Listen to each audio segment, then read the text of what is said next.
नमस्कार, मैं हूं जयश्री नागदा और आप देख रहे हैं बेबाक बोल।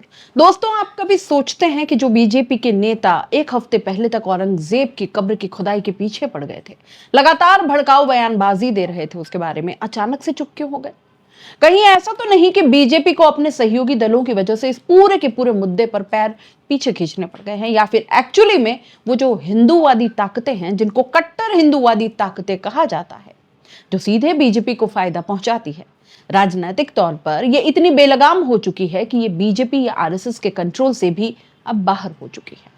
दोस्तों, सबको हैरानी तब हुई जब महाराष्ट्र के डिप्टी सीएम अजीत पवार की यह तस्वीर सोशल मीडिया में वायरल हो गई। दोस्तों, अजीत पवार उसी सरकार के डिप्टी सीएम है जिस सरकार के मंत्री नीतीश राणे एक हफ्ते पहले तक औरंगजेब की कब्र को लेकर बेहद भड़काऊ बयान दे रहे थे। ये कहते कि बाबरी में जो कार सेवकों ने किया, कब्र के साथ, औरंगजेब की कब्र के साथ भी अगर वो हो जाता है तो जो संगठन है, जो हिंदूवादी संगठन है, वो अपना काम करेंगे। एक मंत्री के तौर पर मैं जो कहना चाहता था मैंने कह दिया। मतलब आप सोचिए, प्रदेश के एक मंत्री पद पर रहकर इस तरह की बयानबाजी कर जाते हैं। और तो और मुख्यमंत्री देवेंद्र फडणवीस भी तो ये कह चुके हैं कि सरकार में रहते हुए उनकी मजबूरी है कि कब्र का संरक्षण उनको करना पड़ रहा है। मतलब देखिए कैसी मजबूरी है।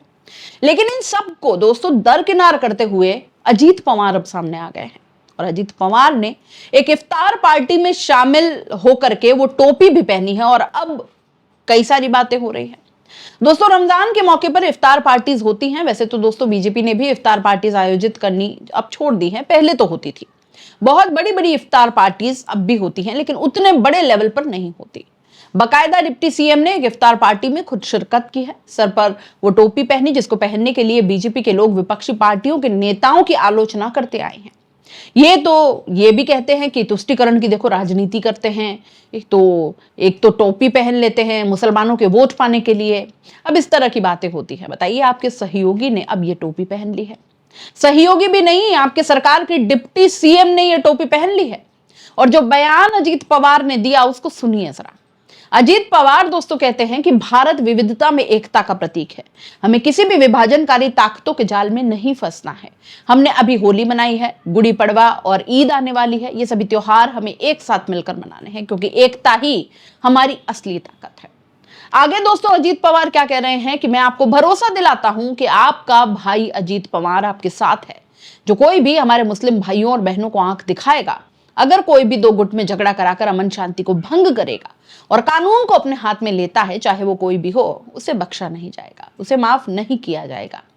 तो अब दोस्तों, या तो अजीत पवार वाकई में बहुत ज्यादा मासूम है, या फिर अजीत पवार अपनी सरकार को आईना दिखा रहे हैं। दो सूरत हो सकती है, क्योंकि अजीत पवार इतने तो मासूम है नहीं कि उनको पता ही ना हो कि पिछले एक हफ्ते से महाराष्ट्र की पॉलिटिक्स में ये क्या ड्रामा मचा हुआ है। महाराष्ट्र की पॉलिटिक्स से लेकर देश के न्यूज चैनल्स में केवल एक ही एजेंडा चल रहा है, औरंगजेब की कब्रों की खुदाई। कब होगी, ये सवाल लगातार उठ रहा है। दोस्तों, अंत में तो ऐसा भी लगने लगा कि हिंदूवादी संगठन फावड़ा लेकर खुद पहुंच जाएंगे कब्र खोदने के लिए। लेकिन अचानक से अजीत पवार ये कहने लगे हैं कि जो हिंदू मुसलमान के भाईचारे पर उंगली उठाएगा उसको बख्शा नहीं जाएगा, जो इस भाईचारे को खत्म करने की कोशिश करेगा उसको नहीं बख्शा जाएगा।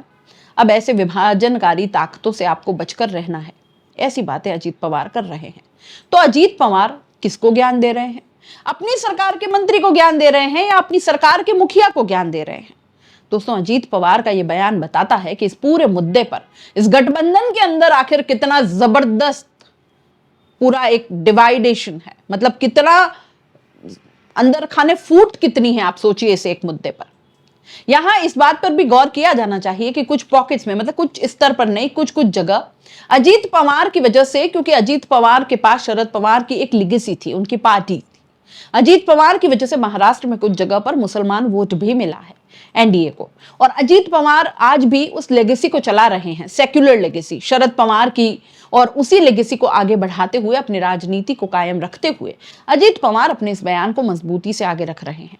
इफ्तार पार्टी में टोपी पहनकर हिंदू और मुस्लिम भाइयों के बीच में विभाजनकारी ताकतों को आपको पहचानना है, और इस तरह की ताकतों से आप अलर्ट हो जाइए। तो बड़ा सवाल यह है दोस्तों कि अजीत पवार क्या वही कर रहे हैं जो आरएसएस ने भी किया था? अगर आपको याद नहीं है तो याद दिला दूं, जो औरंगजेब को लेकर बहुत जबरदस्त तरीके से तीखी बयानबाजी शुरू हो गई थी, और गोदी मीडिया सुबह से लेकर रात तक औरंगजेब के ऊपर न जाने कितने प्रोग्राम, कितने डिबेट्स, क्या क्या कर रहा था। औरंगजेब के इतिहास को खंगाल रहा था। सारे इतिहासकार बैठकर औरंगजेब पर ही चर्चा करने लगे थे। तब अचानक आरएसएस ने एक प्रेस कॉन्फ्रेंस कर डाली और बोला, दोस्तों सुनील आंबेकर आपको याद होंगे, जो कि आरएसएस के एक अच्छे खासे प्रवक्ता हैं, बल्कि एक मजबूत चेहरा कहे जा सकते हैं। औरंगजेब के मामले में एक बहुत छोटा उन्होंने उत्तर दिया, लेकिन जबरदस्त दिया। अपने आप में वो उत्तर बहुत ज्यादा मुख्य है, इंपॉर्टेंट है। कहा कि औरंगजेब आज के दौर में अप्रासंगिक है, मतलब उन पर बात करने का कोई मतलब नहीं है। 300 साल पुराना कोई मामला उठाने से कोई मतलब है, बताओ।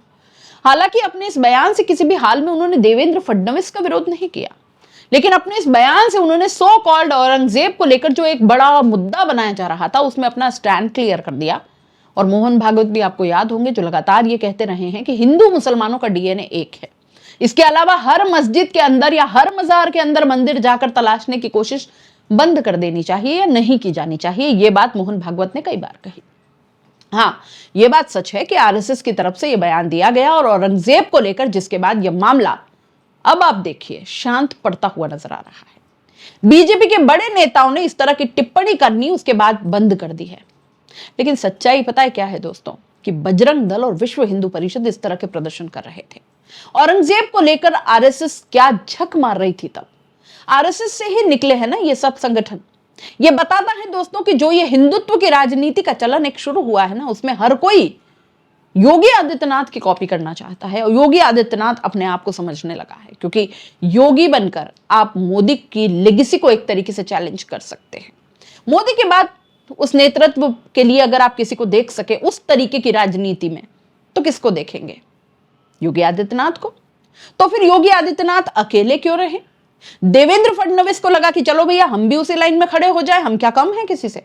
इसके बाद बीजेपी के अंदर के नेताओं को भी लगने लगा कि जो जितना हिंदू मुसलमान करेगा, जो जितना हिंदू मुसलमान के नाम पे नफरत बांटेगा, फिर चाहे उसमें कितने ही नेता, कितने विधायक, सांसद आप भरे पड़े हैं बीजेपी के अंदर, और जो ऐसा करेगा उसका उतना जल्दी प्रमोशन हो जाएगा। नीतीश राणे जैसे लोग सामने आ गए ऐसे में। लेकिन सच्चाई ये है कि दोस्तों, इस जो गठबंधन, बहुत सी अलग अलग विचारधाराओं की पार्टियों का ये जो एक पूरा ग्रुप बना है जिसका नाम है एनडीए, अजीत पवार आज ये कह रहे हैं कि जो हिंदू मुसलमान करेगा उनसे आपको बचकर रहना है, उनको मतलब उन पर हम सख्त एक्शन लेंगे जो ऐसा करेगा। तो इस बात का संदेश है कि केवल इस तरह के मामले उठाकर आप ध्यान भटकाने की कोशिश जरूर करेंगे, लेकिन होना जाना कुछ है नहीं। दूसरा और सबसे महत्वपूर्ण बात दोस्तों, कि संसद के अंदर भी अब यह मामला उठने लगा है। दोस्तों, संजय राउत उद्धव ठाकरे की पार्टी के राज्यसभा सांसद है। उन्होंने संसद में अमित शाह की मौजूदगी में इस मुद्दे पर मुखरता से अपनी बात रखी है। सुनिए, और आपको सुननी ही चाहिए पूरी बात, सुनिए। सर, गृह मंत्रालय के ऊपर हम चर्चा कर रहे हैं, लेकिन मैं देख रहा हूं बहुत से हमारे सदस्य ने औरंगजेब पर चर्चा की। क्या दिन आए हैं कि इस सदन में, इस उच्च सदन में औरंगजेब के ऊपर लोग चर्चा कर रहे हैं, और उसके लिए मैं मानता हूं जिम्मेदार सर हमारा गृह मंत्रालय है। अगर समय रहते 3 मिनट तो मेरे पास है, वो तो मुझे बोलने दीजिए। अगर गृह मंत्रालय ने, देश के गृह मंत्रालय ने ऐसी जो ताकतें हैं, जो बार बार इस देश में औरंगजेब का नाम लेकर इस देश में अस्थिरता पैदा करने की कोशिश की, उसमें कुछ लोग ऐसे हैं जो महाराष्ट्र में मंत्री है, जो केंद्र में उच्च पदों पर है, तो उनको अगर हम रोके नहीं तो ये देश एक नहीं रहेगा, ये देश अखंड नहीं रहेगा। देश में एकता और अखंडता कायम रखने का काम ये गृह मंत्रालय का है।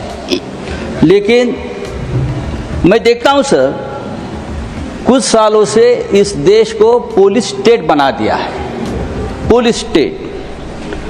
और उनका काम क्या है कि विरोधियों को कमजोर करना, पॉलिटिकल पार्टियों को तोड़ना, ये गृह मंत्रालय का काम है हर जगह पे। एमपी विधायक, उनको खरीदने के लिए पुलिस की मदद देना, अगर ये हो जाएगा तो जो असली काम है गृह मंत्रालय का, लॉ एंड ऑर्डर, देश को एक रखना, सुरक्षा रखना, एक मणिपुर कल तक जल रहा था, लेकिन अब महाराष्ट्र को भी जला दिया। महाराष्ट्र को जला दिया।